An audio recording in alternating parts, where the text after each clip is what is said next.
ఇలా చెయ్యాలి దీక్ష 48 రోజులు. శనీశ్వరుడు యొక్క సంఖ్య నవగ్రహాలలో 7, మనకి వారానికి 7 రోజులు, 7 49, అది సంఖ్య.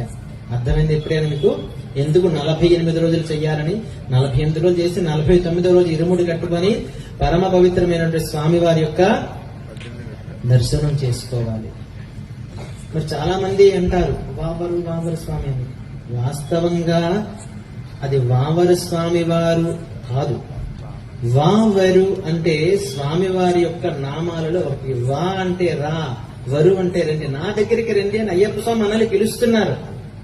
అది ఆ యొక్క మసీదుకి ఎదురుగుండా ఉండేటువంటి పేట శాస్త ఆలయంలో స్వామివారు వెలిశారు. అక్కడికి రండి నా దగ్గరికి. నేను ఈ విధంగా పులిపాల కోసం, నా తల్లికి పాలు తేవడం కోసం ఆటవికుడిగా మారి ఇరుముడి కట్టుకొని ఈ యొక్క అడవులలో తిరిగాను. అలాగే మీరు వేషధారణ చేసుకొని నా దగ్గరికి రండి అని చెప్పేటువంటి తత్వమే ఆ యొక్క ఎనిమిదిలో మనం ఆడే పేట తుల్లి ఆట. ఇది ఎవరికి తెలుసు? తెలియదు. అందుకే చెప్తున్నాను, మీరు ఎదురుగుండా పడేటటువంటి ఒక కలేవరం చూస్తే ఇంటికి వెళ్ళి స్నానం చేస్తారు. అటువంటిది మరి ప్రదక్షిణ ఎలా చేస్తారో చెప్పండి.